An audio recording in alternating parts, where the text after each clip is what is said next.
சில மனிதர்லாம் பார்ப்பாங்க, அவங்க பேரண்ட்ஸ் கஷ்டப்பட்டு படிக்க வைப்பாங்க. படிப்பார், நல்லா படிப்பார். வா 2 கோர்ஸ் 3 கோர்ஸ் முடிப்பார். வேலைக்கு போவார், சாஃப்ட்வேரில் நல்லா சம்பாதிப்பார். 1,50,000 3,00,000 மாதம் 3,00,000 சம்பாதிப்பார். இடம் வாங்குவார், வீடு கட்டுவார். அந்த கம்பெனி ஓனருங்கிறது வந்து அதெல்லாம் வெளிநாட்டு கம்பெனி.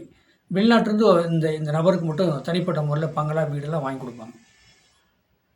நல்லா இப்போ வாழ்க்கை அமைஞ்சிரும். இதே பாருங்கள், அவருக்கு மேரேஜ் பண்ணுவார். பல கோடிக்கு சொந்தம், பல பங்களாலாம் இருக்கும். ஒரே பொண்ணாக இருக்கும். அந்த பொண்ணை போய் மணம் முடிப்பார், மேரேஜ் பண்ணுவார். ஆனால் ஃபேமிலியில் ஆரம்ப காலத்தில் வந்து கஷ்டப்பட்டுருப்பாங்க. அம்மா அப்பாலாம் ரொம்ப கஷ்டப்பட்டு வந்திருப்பாங்க. பூர்வத்தில் சொத்தெல்லாம் இருக்குது, அழியாத சொத்தாக இருக்குது. இப்படிலாம் வர்றாங்க, நாங்கள் பார்த்துக்குறோம். அப்புறம் பொண்ணு மேரேஜ் பண்ணுறவங்க நல்ல சொத்து சுகம் எல்லாமே இருக்குது. பாருங்கள், இப்படி வளர வளர வளர பார்த்திங்கன்னா, இந்த பேரண்ட்ஸ் அம்மா அப்பாவே இந்த பையனை பார்த்து பயப்படுவாங்க. எங்கள் குலதெய்வமே வந்து பிறந்துருச்சு, குலதெய்வம் அப்படின்னு மகனவே அவ்வளோ சாமி மாதிரி நினச்சி கும்பிடுவாங்க. மகன் என்றைக்காவது ஒரு நாளைக்கு ஊருக்கு வருவார், அவ்வளோ தெய்வம் மாதிரி கும்பிடுவாங்க, அவ்வளோ ஹெல்ப் பண்ணுவாங்க. பெத்த தாய் தகப்பனே. அப்போ அந்தளவுக்கு அவருக்கும் வந்து பெத்த தாய் தகப்பனே நல்ல மதிப்பு மரியாதையோடு இருப்பாங்க. சரி, அப்படியே மாமனார் வீட்டுக்கு போகிறாரு. மாமனார் மாமியும் அதே மாதிரி தான், அதை மனைவியும் அதே மாதிரி தாங்க. அப்போ அந்த மனைவி வைகை சொந்தம், மாமனார் அப்பா வீட்டு பங்காளி வீடுகள் எல்லாருமே பார்த்திங்கன்னா இவரை ஒரு என்ன சொல்கிறதுங்க, பெரிய அரசியல்வாதி மாதிரி தான். பெரிய ஒரு என்ன சொல்கிறது, அவ்வளோ ஒரு இவருக்கு எங்கே போனாலும் ஒரு மதிப்பு மரியாதை அப்படி தான் வாழ்கிறாருங்க. அப்போ மற்றவங்க பொறாமைப்படுறாங்க.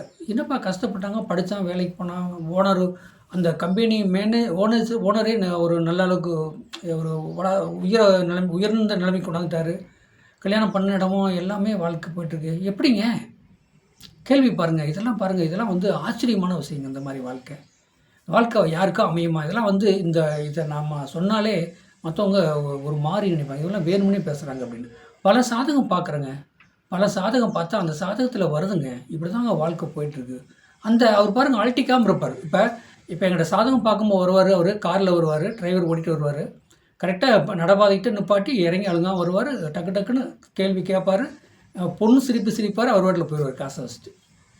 இப்படி தான் வாழ்க்கை தெளிவாக போயிட்டு. அப்போ அவரோட சாதகத்தை பாருங்கள், அவரோட சாதகத்தை நானே ஆராய்ச்சிக்கு எடுத்துக்குவேன். இப்படி ஆரம்பத்தில் கஷ்டப்பட்டு படித்தார், ஆனால் நல்ல ஒரு நிலைமைக்கு வந்தார். உத்தியோகம், வேலை, பதவி உயர்வு, சம்பள உயர்வு, அந்த அந்த நிர்வாகமே இவருக்கு பங்களாம் எல்லாமே சொந்தமாக வாங்கி கொடுத்து, கல்யாணம் பண்ணதும் ஒரே பொண்ணு. எப்படி வாழ்க்கை போகுது அப்படின்னா, இந்த தனுசு லக்கணத்துக்கு 5ஆம் இடம் 1, 5, 9 பாருங்களேன்.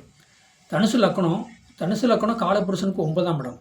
9ஆம் இடம்னாலே என்ன சொல்லணும், பேரும் புகழும், வத்தாத செல்வம். இந்த பேரும் புகழே வத்தாத செல்வமாக வரும் அவருக்கு.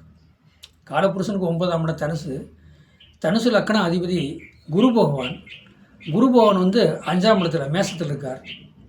5 கூடையும் சொல்லக்கூடிய செவ்வாய் 2ஆம் இடத்துல உச்சம் பெற்றிருக்கார்.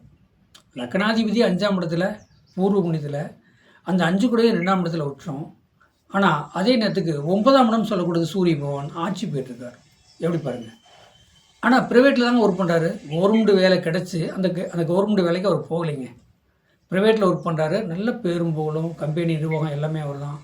பார்த்திங்கன்னா சொத்து சுகம் நிறைய செய்கிறதுங்க. பொண்ணும் பொருள் பார்க்குறவங்களாம் பங்காளி வீடு சம்மந்தப்பட்ட சொந்த பந்தம், ஒரு ஃபங்க்ஷன் நல்லது எடுத்து போனால் அவ்வளோ இந்த சொல்லுவாங்க தேர்க்கூட்டம் மாதிரி வரும் அவரை பார்க்குறது. அவ்வளோ ஒரு என்ன சொல்கிறது, நடிகரை பார்க்க வருவாங்களா அந்த மாதிரி வருவாங்க. இதெல்லாம் வந்து கொடுத்து வச்சு பிறக்கணும். அப்போ கொடுத்து வச்சு பிறக்கணும்னா அப்போ பாருங்கள், தனுசு லக்கணம் லக்னாதிபதி குரு 5க்கு போய் இந்த தனுசு லக்கணத்தையே பார்க்குதுங்க. 9ஆம் பார்வையாக குரு பார்க்கும்போது கோடி நன்மை. அப்போ தன்னுடைய வீட்டையே குரு 5ஆம் இடத்துல போய் வந்து பார்க்குறாரு. 1, 5, 9 வலுத்திருந்தாலே வாழ்க்கையில் செய்ப்பாங்க, பேரும் புகழோடு வாழ்வாங்க. இதாங்க வாழ்க்கை. என்னுடைய சேனலை சப்ஸ்கிரைப் பண்ணுங்கள், பெல் பட்டன் ஆன் பண்ணுங்கள், மற்றவங்களுக்கு ஷேர் பண்ணுங்கள். 95 14 77 10 74 நம்பருக்கு வாட்ஸ்அப்பில் சாதகம் அனுப்புங்க. தெளிவாக பேசப்படும். வாழ்க வளமுடன்.